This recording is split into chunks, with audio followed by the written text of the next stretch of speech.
Hi, my name is Jermaine. I want to thank you for checking out this video.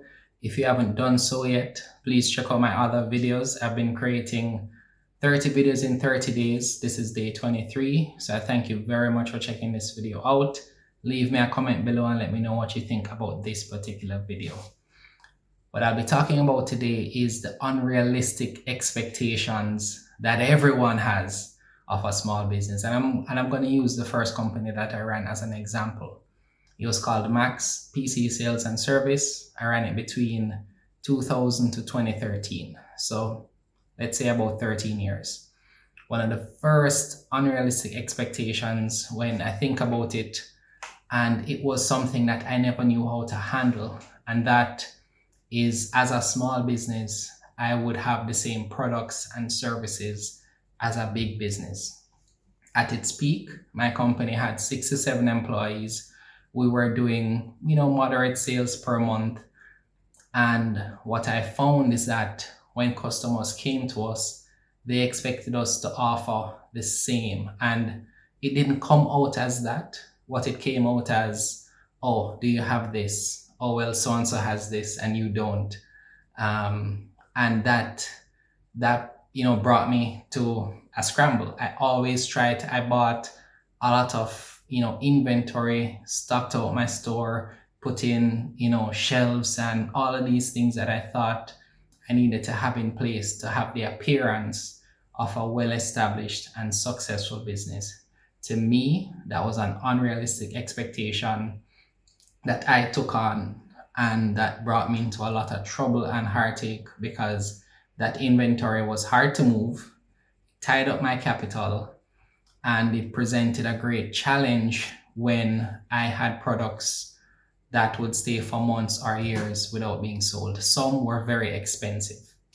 That's one. The second thing I realized is that, customers expected me to have the same credit terms as other businesses. I remember very, very clearly when a very, established company locally started offering payment plans for computers. It was one of the very hardest things to overcome. So I was selling a computer, moderate markup, 20 to 30%. So let's say I sold a computer at the time between $50,000 to $60,000. That company was selling the very same computer, if not lower in spec, for about 80,000, 90,000, but they were offering up to 24 months to pay. There was no way that I could compete with that.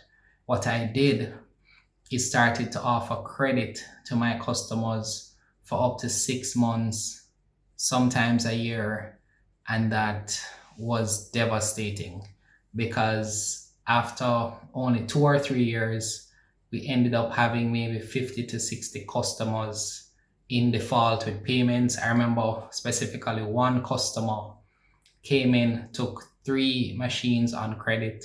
To this day, I haven't seen him. I haven't seen him. Somebody I went to school with came in, placed the order, explained the situation, needed some help, and never saw him. He came in, made a couple of payments, then that was it. We called in a collections agency. We tried other methods to recover the funds, nothing. But I had to pay for those items with my supplier.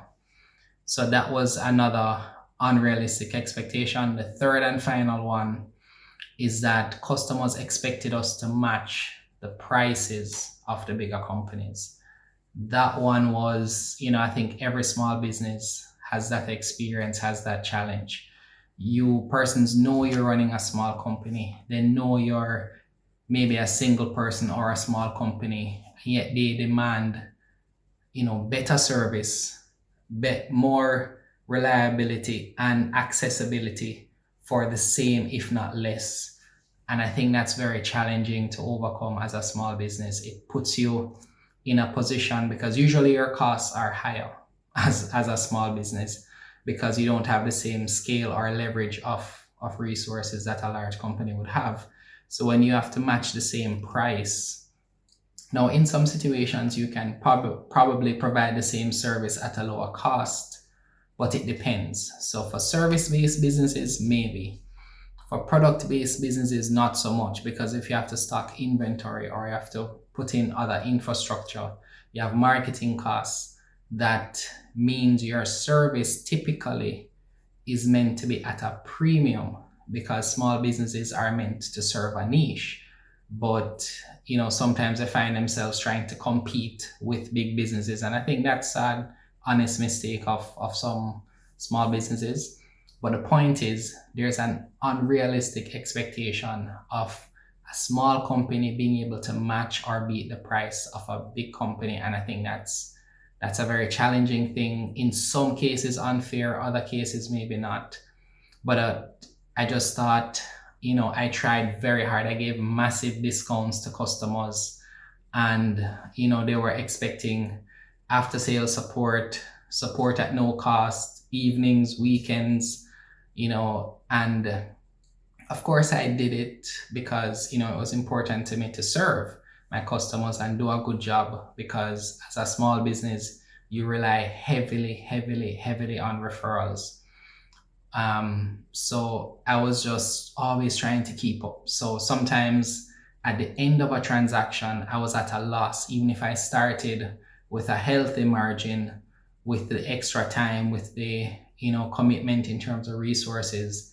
It didn't work out to be a profitable transaction. So those three expectations that I mentioned, I think affect a lot of small businesses. And if you, as a small business owner, have that same experience, let me know, or tell me what are some of the expectations you think are unrealistic, both from the customer side and maybe from your side. Let me know below this video and we'll talk about it. Thanks for watching.